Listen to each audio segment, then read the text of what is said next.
జగన్ రెడ్డి గారు, వేదికను అలంకరించినటువంటి ఇతర మిత్రులు, వేదిక ముందున్నటువంటి మన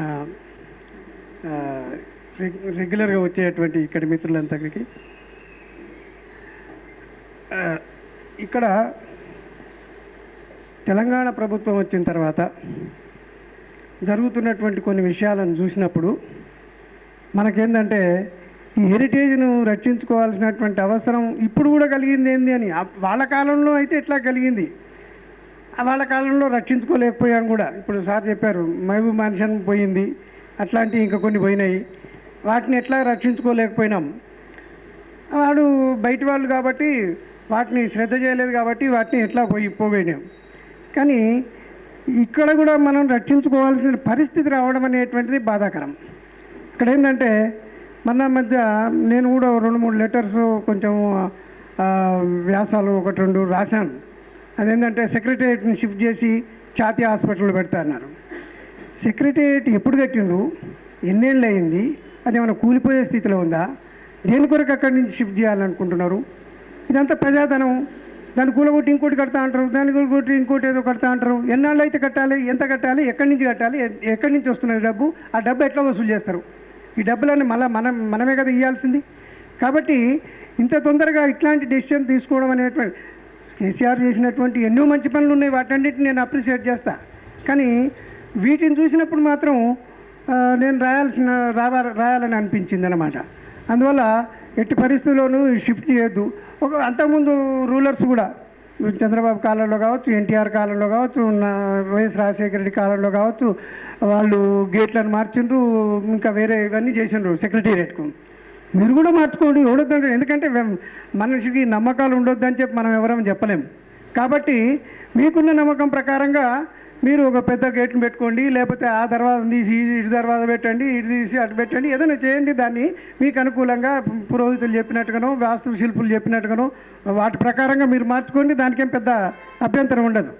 కానీ దాన్ని తీసుకుపోయి ఏకంగా అక్కడెక్కడనో ఛాతీ హాస్పిటల్లో పెడతాం. ఛాతీ హాస్పిటలే పెట్టండి, ఇంకో పెద్ద హాస్పిటల్ కట్టించండి. మైదానం చాలా ఉంది, అది హాస్పిటల్ యొక్క రిక్వైర్మెంట్ కూడా మన తెలంగాణ ప్రజలకు చాలా ఉంది.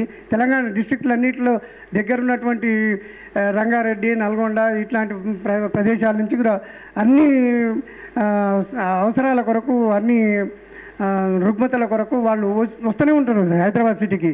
మన ఇది నిజాం హాస్పిటల్, అదేది ఆర్థోపెడిక్ హాస్పిటల్ పోతే అక్కడ కనపడుతుంది, ఉస్మానియాలో కానీ లేదా ఈ గాంధీ హాస్పిటల్లో కానీ. వీటికి పోతే ఏంటంటే అక్కడ సదుపాయాలు లేవు, సౌకర్యాలు లేవు, పోతే డాక్టర్లు లేరు, హాస్పిటల్ చాలినంత లేదు, మెయింటెనెన్స్ అసలే లేదు. ఎక్కడ చూసినా సరే హాస్పిటల్ అంటే చాలా నీట్గా కనపడాలి, మళ్ళా ప్రజలకు ఆరోగ్యంతో బయటికి పోయేటట్టు ఉండాలి. కానీ అనలేకపోతే అనారోగ్యం వచ్చేటటువంటి పరిస్థితి ఏర్పడింది. కాబట్టి ఏంటంటే ఈ పనులన్నీ చేసేటప్పుడు కేసీఆర్ దృష్టిలో పెట్టుకొని ఆయనకు ఏదో చేయాలనే తపన అయితే ఉన్నది, అదైతే కనపడుతుంది ఏదో. కానీ ఆ చేయాలనేటువంటి తపనలో అదేంటంటే మరి ఎవరు ఇస్తున్నారు, ఆయన ఏది చేస్తానంటే అది నో అని చెప్పేటోళ్ళు లేరు అక్కడ. నాకు అనిపించింది అది. ఆయనకు ఎవరో సలహా ఇస్తారు, ఎవరో ఒకరు ఇస్తారు, ఆయన ఇచ్చింది ఏదో ఈయనకు నచ్చుతుంది, దాంతో నో అని చెప్పను అనమాట. ఉస్మానియా హాస్పిటల్ గురించి కూడా అట్లాంటి సలహా అని చెప్పి నాకు అనిపిస్తుంది. ఉస్మానియా ఎన్ని ఏళ్ళది, 90 ఏళ్ళది అంటున్నారు. మరి 90 ఏళ్ళ కింద ఉన్నటువంటి అన్ని కట్టడాలన్నింటిని కూలగొడతారా? ఎన్నో కట్టడాలు ఉన్నాయి కదా. మరి కుతుబ్ షా టూమ్స్ ఉన్నది, ఇక్కడ చార్మినార్ ఉంది, పక్కన మక్కా మసీద్ ఉంది. అవి అంటే రిలీజియస్ ప్లేసెస్ కాబట్టి ఆయనకు ఆ ధైర్యం కూడా ఉండదు. కానీ చెప్తున్నా అంటే 90 ఏళ్ళ స్థాయిలో అంత ఓల్డ్ కట్టడాలన్నింటినీ కూల్చాలంటే ఎన్నో కట్టడాలు మనకు కనిపిస్తాయి. కాబట్టి వాటన్నిటిని కూల్చడం అనేటువంటిది కాదు. అక్కడక్కడ పెచ్చుపోయినాయి, లేకపోతే వాటిని రిపేర్ చేయాల్సినటువంటి అవసరాలు వచ్చినాయి. చాలా రిపేర్ చేయాల్సినటువంటి అవసరాలు కూడా ఉన్నాయి, నేను ఒప్పుకుంటాను. కానీ మనమైనా కూడా ఇంట్లో రిపేర్ చేసుకుంటాం, కానీ కూలగొట్టడానికైతే చూడం కదా. అయితే ఈ మధ్య ఏంటంటే కొంతమంది బిల్డింగ్స్ కూలగొట్టేసి సినిమా థియేటర్లు చేసిండ్రు, సినిమా థియేటర్లను కూలగొట్టి బిల్డింగ్స్ చేసిండ్రు. ఇవన్నీ ఏంటంటే రియల్ ఎస్టేట్లో భాగంగా చేసిండ్రు వాళ్ళు, దాని కొరకు చేసిండ్రు. కానీ ఈ ఓల్డ్ ఇది మోడర్న్ వీటి కొరకు కాదు. అసలు ఓల్డ్ స్ట్రక్చర్స్ని మాత్రం నిలుపుకోవాల్సినటువంటి అవసరం ఉన్నది. ఓల్డ్ స్ట్రక్చర్స్ నిలుపుకుంటే సంస్కృతి కనపడుతుంది, దాంట్లో కళా నైపుణ్యం కనపడుతుంది. ఆనాడు పనిచేసినటువంటి వర్కర్స్ యొక్క శక్తి సామర్థ్యాలు కనపడతాయి. ఇవన్నీ ఇంతెందుకు గోల్కొండ కోటలు పోతే ఇక్కడ ఏ రాజున్నాడు, ఏ రాణి ఉండిందో, ఏ ప్రాంతంలో ఏ రూమ్లో ఎవరు నివసించారో ఏం చేశారో అని చెప్పి ఇవన్నీ మనకు అనిపిస్తూ ఉంటాయి. కాబట్టి ఏంటంటే ఓల్డ్ కట్టడాలనే వేటిని కూడా మనము ధ్వంసం చేసుకోవడానికి చూడకూడదు, రిపేర్ చేసుకోవాలి. అది రిపేర్లో కూడా ఏంటంటే కంప్లీట్గా ఇక అసలు డిమాలిష్ చేయక తప్పదు అని ఉన్నటువంటి భాగాలు, ఇప్పుడు ఉస్మానియా హాస్పిటల్ ఉందనుకోండి, దాంట్లో కంప్లీట్గా కూల్చేస్తే బాగుంటుంది అనుకునేటువంటి భాగాలు మాత్రమే కూల్చేసి దాంట్లో స్ట్రక్చర్స్ లేపాలి. కానీ మొత్తం హాస్పిటల్ని తీసేసి మొత్తం చేస్తానని చెప్పి అనడం అనేటువంటిది అయితే అంత బాగా అనిపించడం లేదనమాట. ఇక సినిమా గురించి చెప్పాల్సి వస్తే ఇప్పుడు మనం చూసాం డాక్యుమెంటరీ, సినిమా కాదు అది. ఇక్కడ ఇట్లా ఈ రకంగా తీసేసి జనాలకే వదిలిపోయడం అనేది ఉంది కదా, జనాలకు ఆ రకంగా వదిలివేయడం అయితే అంత మంచిది కాదని నాకు అనిపిస్తుంది. దానికి ఎక్స్ప్లెనేషన్ ఉండాలి. ఎందుకంటే హ్యాబిట్స్ చూపించినప్పుడు ఇది హ్యాబిట్స్, ఇది ఉస్మానియా హాస్పిటల్, ఇది హైకోర్టు, లేదా ఇక్కడ ఉన్నటువంటిది అవుట్స్కర్ట్స్ అక్కడెక్కడో మొత్తం గుడిసెలను చూపించారు, ఇది ఏ ప్రాంతం, ఆ నీళ్ళు ఎత్తుకుపోయేటువంటి మహిళలను వాళ్ళందరిని చూపించారు, ఇది ఏ ప్రాంతం. ఇది కొంత చెప్పాలి. చెప్తేనే అది ఒక అవకాశం ఉంది ఇప్పటికి కూడా. అదేంటంటే బ్యాక్గ్రౌండ్ చెప్తూ పోవాలి. ఇప్పుడు కొత్తగా కూడా దాన్ని చేర్చొచ్చు. హిందీ వాళ్ళు కూడా చూసేటువంటి అవకాశం ఉంది. కాబట్టి హిందీతో కొన్ని ఆ రకంగా చెప్పడానికి, తెలుగులో కూడా ఆ రకంగా చెప్పడానికి ఇప్పటికైనా ట్రై చేయొచ్చు. అది తీసి ఏంటంటే వాళ్ళకి వదిలేసినట్టు ఎట్లా, ఇప్పుడు ఏం సందేశం ఇస్తున్నట్టు, ఒక కళ్ళు దుకాణాన్ని చూపించాడు. కళ్ళు దుకాణం ద్వారా ఏం సందేశం ఇస్తున్నట్టు, కళ్ళు దుకాణం ద్వారా ఏదో సందేశం ఇవ్వాలి. అంటే కళ్ళు సేవించడము, లేదా మద్యం సేవించడము, లేదా మద్యానికి అలవాటు కావడము, ఊగిపోవడం, తూగిపోవడం, ఇట్లాంటివన్నీ మంచిది కాదు అని చెప్పి ఒక రకమైనటువంటిది ఆ రకంగా కూడా, అంటే ప్రజలకు మంచి జరగాలనేది, మంచి నేర్చుకోవాలనేటువంటిది ఒకటి చూపిస్తే బాగుంటుంది.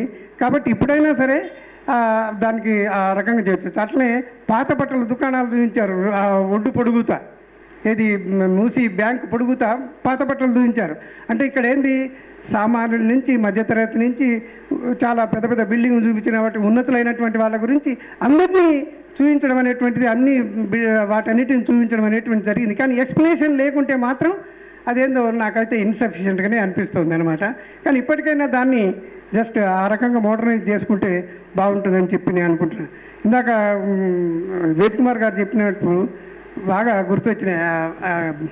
మూసీ బ్యాంక్స్ చూడండి, రాళ్ళు ఎంత నగిశీలు చెక్కించి ఒక పెద్ద శిల్పానికి చెక్కినటువంటి విధంగా ఇక్కడి నుంచి అక్కడ దాకా మూసి కనపడ్డంత దూరం, మనకైతే హైదరాబాద్ సిటీలో మూసి కనపడ్డంత దూరం అది కనపడుతుంది. అయితే అవి కూలిపోయినాయి. ఆ కూలిపోయినటువంటి వాటిని, ఇరిగిపోయినటువంటి వాటిని వాటి స్థానంలో రిప్లేస్ చేయొచ్చు కదా. మనకు ఒక ఎగ్జాంపుల్ ఉంది. అదేంటంటే ఎన్టీఆర్ ఇక్కడ అసెంబ్లీ ముందల గేట్లు కూలగొచ్చిండు, ఈ ద్వారాన్ని. ఆ ద్వారాన్ని కూలగొట్టి సేమ్ అంతేలా మంచిగా కట్టించాడు. అంటే మిగతా వాటిని నేను మెచ్చుకోను ఎన్టీఆర్ను, కానీ దీనికి మాత్రం మెచ్చుకుంటున్నాను.